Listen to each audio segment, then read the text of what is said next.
Hello, everyone, and welcome to one of our opening episodes. I'm Andrew from TINYpulse.com, and I'm very excited to be bringing you a new series where we visit with some of the most progressive thought leaders in business today. They are going to teach us about how they manage their most valuable resource, their people, to create some super successful companies. They're going to share with us some of the skills, techniques, and thought processes that you can use to take your leadership to the next level. If you like this video, please let us know in the comments and be sure to visit us on the blog for the full article. Today, I'm here with Randy Stocklin, CEO of One Click Ventures, which owns and operates three highly successful eyewear brands on the web. Based out of Indianapolis, Randy co-founded One Click Ventures with his wife Angie in 2005, and they've been featured on the Today Show, the Wall Street Journal, and last year won a spot on Inc. magazine's 50 Best Places to Work in America. Randy, what's up? It's awesome to have you here on the show. Thanks for being here. Hi, Andrew. Thanks a lot for having me. Absolutely. So you're known at One Click Ventures for instilling culture in new employees from day one. What's your number one tactic for making sure that new employees really get it? Yeah, Andrew, I don't know if there's any one tactic. I would say it's a series of things that we do, and it starts with the hiring process. So we work really hard during the hiring process to set appropriate expectations with all of our candidates around our values. We ask very specific and thoughtful questions around our values to make sure there's good value alignment. We talk a lot about our mission. We talk about our different parts of our mission, our team member experience, our customer experience, and we want to make sure we hire folks who are as passionate about giving back to the community as we are. So those are things that we drill into during the hiring process to make sure there's good alignment. And not only that, just to set expectations as to what folks can expect when they join the team as far as our performance standards. We set a really high bar for performance. And we want folks to be caught off guard by that when they show up on day one. Got it. And is that something that you check in with those folks to manage those expectations and make sure there's alignment throughout the onboarding process? What does that look like?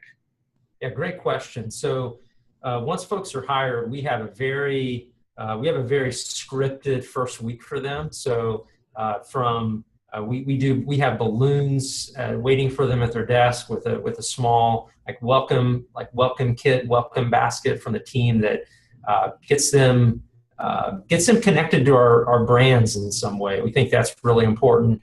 And then from there, it's a very scripted process. Even 6 weeks in, where we have meetings scheduled with each of the department leaders to go over what each of the different departments do at One Click to make sure people understand the business holistically. I personally have a touch point at the end of everyone's first week. Angie and I take everyone out to lunch around the 30 to 45 day mark. And then I have a 90-day touch point with all new folks as well, just to check in and see how their first 90 days at One Click, how that's been for them, any surprises, anything I can help with personally, and to also continue to reinforce our core values and make sure they know that I'm there as a support resource if I can be helpful in any way. Got it. So if I'm understanding correctly, you're at very specific time frames. You're looking to collect feedback as well, so that you can help instill those values and make sure there's alignment. Yeah, correct. I mean, that's not a one-way conversation. So it's one other thing I'll add is I have a 90-minute onboarding presentation that I walk everyone through, and that's very conversational. So I certainly have some talking points that I want to hit on during that presentation, but I'm consistently stopping throughout that presentation and asking for questions and making sure that people understand up front that they can interrupt me at any point in time and ask questions and challenge me on things. I think that's a really important part of the onboarding process. Terrific. And Randy, I wanted to ask, you're known for this notion of protecting culture at all costs. Why use the word protect? Is culture something that you feel is that falls under attack? Well, if you're not intentional about your culture, I'm a huge proponent that the culture will happen naturally on its own, and oftentimes that can lead to a bad outcome as far as a culture is concerned. So we've tried to be very intentional about the type of culture and the environment that we want to create from day one here. So from that aspect, I think it's very much about protecting the culture. We, as founders, Angie and I have tried to establish a foundation. Our values, a strong foundation for our culture with our mission and our values. But from there, it's about every single person on our team taking ownership of the culture and protecting it at all costs, as I think I've mentioned a number of times internally and to external folks as well. Right. So empowering everyone to take responsibility for maintaining and protecting it. Outstanding. Yeah, it's a huge responsibility, and I share that during the hiring process with folks. I share that during the onboarding process with folks, how ownership of our culture is the responsibility of every person on the team. It's not my responsibility. It's not my sole responsibility. It's not Angie's sole responsibility. It's every single person on the team has ownership of our culture. Terrific. So Randy, we had a reader question that I thought you might be able to speak to, which is, what's the best way I can hire for culture fit when I just need to fill a specialized role quickly? And it sounds like this person is looking to fill a specialized role where talent might be short or in high demand. How do you make sure that, and there might not be an ideal situation, but how do you manage that in a case where you have to balance speed of hiring and ramping that up quickly with making sure that there is this culture fit and maintaining that? The biggest mistakes we've made in hiring, and we've certainly made a few over the years, have often been when we've tried to accelerate the timeline for a particular position. So I am very mindful of that today, and I understand that we're a growing company, and that means we have certain demands and things that we have to accomplish with hiring, and totally understand that. But I am more mindful than ever of short-circuiting that process, because oftentimes it can lead to a bad outcome. So I would say be very, if you have established values, make sure that you stick to those values in the hiring process and use those as your primary filtering mechanism. That's worked really well for us. And even in a condensed hiring timeline, if you have very specific questions that are tied to your values, that are tied to your mission, we found you can be successful in a condensed timeline, hiring for more specialized roles, but you cannot get away from value alignment, mission alignment. Those things are too important to sacrifice on. And we always, and I can say always, we always start with attitude over experience and skills. Now, some roles there's no way around it. You need a very specialized skill set. You have to hire for it. You need a certain set of experiences or a certain experience level. Totally understand that. But even in those situations, we still look for people that have an amazing attitude. That's so important. Got it. So if I'm understanding correctly, really it's that is the filter, the culture fit. And even though you might have that condensed time frame or needs, really by foregoing that, managers are taking a giant risk if they try to short circuit it in any way. Yeah, we stick to a very regardless of the timeline or the role, we have specific questions that we ask every candidate around our values and mission. And in a condensed timeline, or if we need to move faster for whatever reason, we may involve fewer people in the hiring process, and maybe we'll even eliminate a step, but we make sure that those core questions are always asked. And there's certain things that we just will not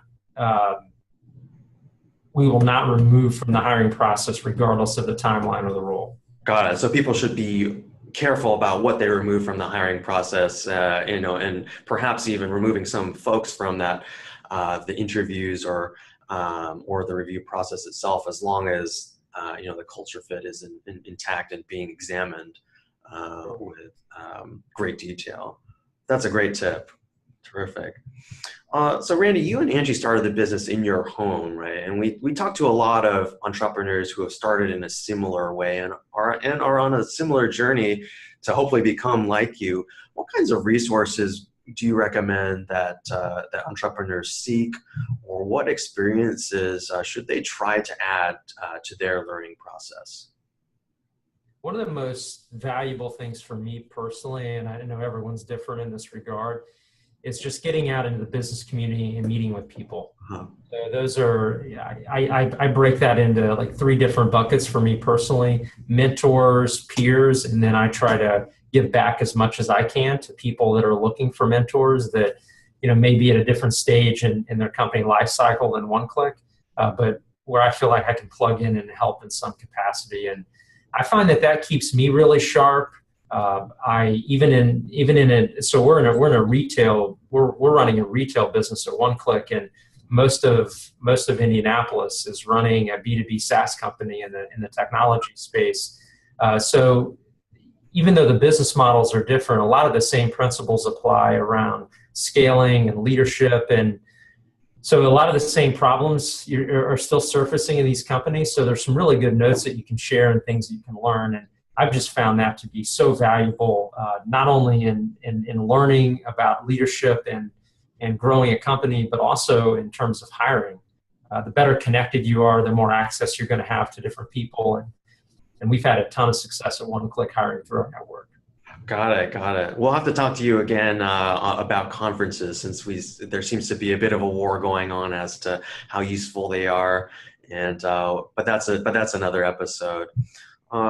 Randy, before I let you go, what's the single best thing our viewers can do before they leave the office today to improve company culture? I don't know. So I don't view culture as I don't believe there's an overnight solution to going from, regardless of the state that their culture is in today, to moving to an exceptional level in terms of culture. But I will say that from my perspective, it's a lot of small things that add up to an amazing culture. It's setting the appropriate foundation and making sure that foundation is strong with your values, your mission, your vision. And then it's hiring the right people that fit those values and are passionate about the mission that you have. And then from there, it's the onboarding. It's making sure that people understand all of those different pieces to the puzzle and how they fit together. They understand the entire business and how it works. And then there's some more tactical things like team member recognition. We have 3 different awards that we hand out on a monthly basis at our all hands meeting. We have a meeting cadence that every single leader across the organization follows in some form, with weekly, bi-weekly one-on-ones. We have a cadence around team huddles. So it's a lot of small things that really add up to this much bigger picture. And I could talk all day about what those small things are, and I could probably spend an hour on each of them. But there is no silver bullet with culture. It really is about building a strong foundation, and then continuing to reinforce those things day after day after day, and being very consistent in terms of how you operate as a team. Absolutely. I think it was Fernand Point, a great chef, who said perfection is lots of little things done well. So I think with that, we'll call this a video. Thank you so much, Randy, for joining us on the show. For all you leadership warriors out there, be sure to follow Randy on Twitter at Randy Stocklin. Check out OneClick Ventures at oneclickventures.com, where you can learn more about one of Inc.'s best places to work in America. If you have any question for me that you want to read, that you want me to read on the show for one of our experts, send me over an email at dearandrew@tinypulse.com. And until next time, and as always, to happier employees. Thanks, Andrew. Thank you.